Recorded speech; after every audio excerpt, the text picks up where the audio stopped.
Ternyata pemimpin pasukan yang menangkap Brigjen Suparjo dan Anwar Sanusi, salah satu tokoh penting PKI, berasal dari Resimen Para Komando Angkatan Darat, RPKAD. Kesatuan Pasukan Khusus Angkatan Darat yang sekarang bernama Kopassus. Seperti diketahui, RPKAD adalah pasukan yang jadi tulang punggung dalam operasi penumpasan gerakan 30 September tahun 1965. Tak hanya di Jakarta, RPKAD juga berperan dalam operasi penumpasan terhadap sisa-sisa pendukung G30 SPKI di Jawa Tengah dan Jawa Timur. Pun dalam operasi penangkapan terhadap beberapa tokoh penting G30 SPKI seperti Brigjen Suparjo. Nah, seperti diketahui, Brigjen Suparjo, salah satu pentolan G30 SPKI ini ditangkap oleh tim Kalong di komplek perumahan yang ada di dalam Pangkalan Udara Halim Perdana Kusuma.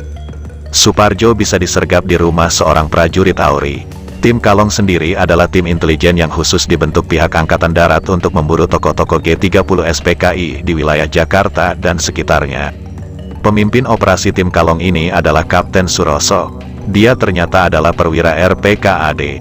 Mengutip buku Dewan Revolusi PKI, menguak kegagalannya mengkomuniskan Indonesia, yang ditulis Hendro Subroto pada tanggal 12 Januari tahun 1967. Bertepatan dengan hari Lebaran, Operasi Kalong di bawah pimpinan Kapten Suroso, perwira Seksi 1 Kodim 0501 Kodam 5, Jaya berhasil menangkap ex-Brigjen Suparjo dan Anwar Sanusi. Anggota CCPKI merangkap anggota Politbiro dan Wakil Sekjen Pengurus Besar Front Nasional. Kedua tokoh G30 SPKI ini bersembunyi di komplek perumahan Dwi Kora Pangkalan Udara Halim Perdana Kusuma. Menurut Hendro Subroto, operasi yang berkekuatan 20 orang itu terdiri dari 8 orang Intel Kodim 0501, 8 orang polisi Angkatan Udara di bawah pimpinan Kapten Udara Wihardono dan Letnan Udara 1 Basuki yang diperbantukan untuk pelaksanaan operasi.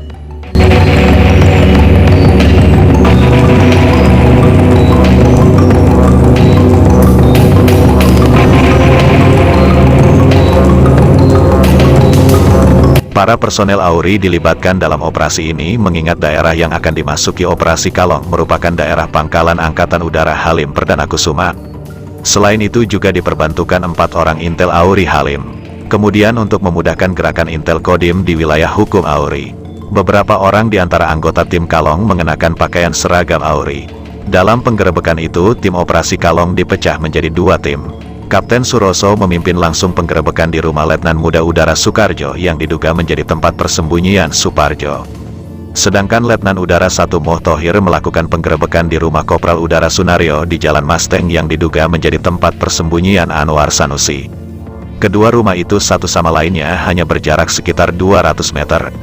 Informasi keberadaan kedua orang tokoh G30 vs PKI itu berawal dari tertangkapnya tokoh-tokoh PKI Sudisman, Wakil Ketua 3 CCPKI yang kemudian menjabat sebagai Ketua CCPKI menggantikan DN Aidit.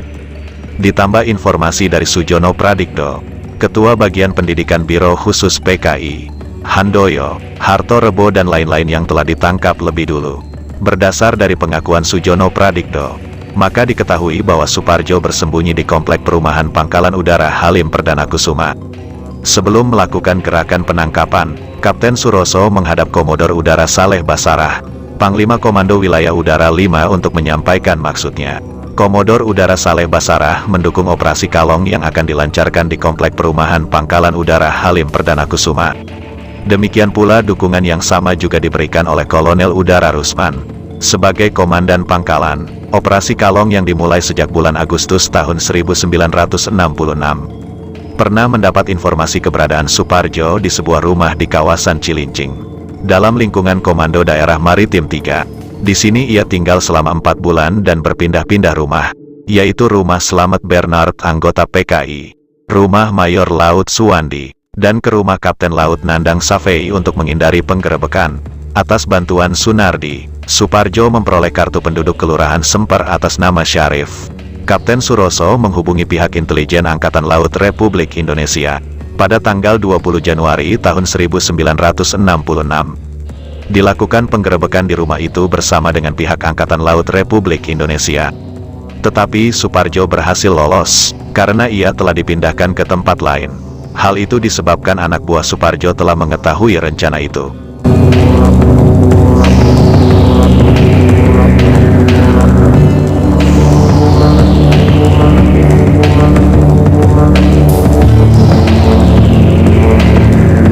Kembali ke cerita penyergapan Suparjo di Halim.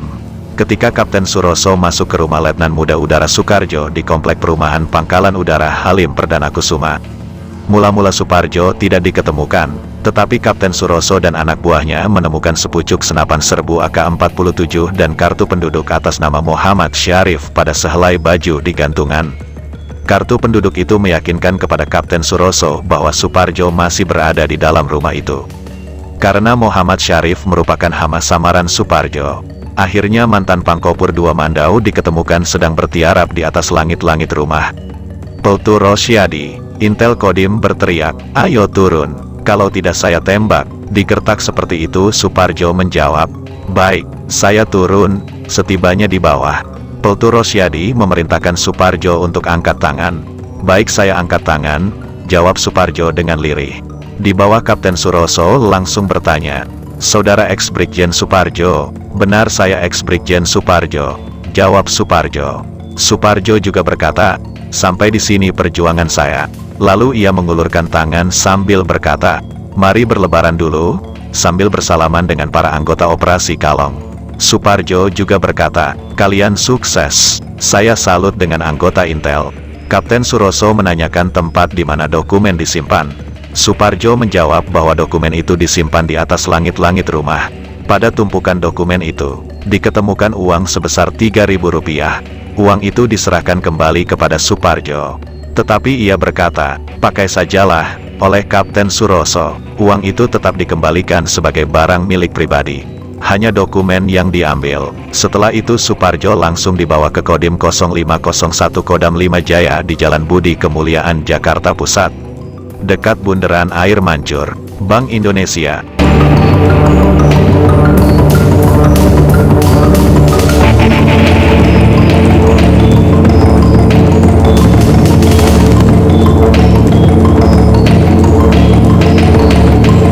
Sementara Anwar Sanusi, anggota Politbiro CCPKI dan Wakil Sekjen Pengurus Besar Front Nasional, ditangkap di rumah Kopral Udara Sunaryo.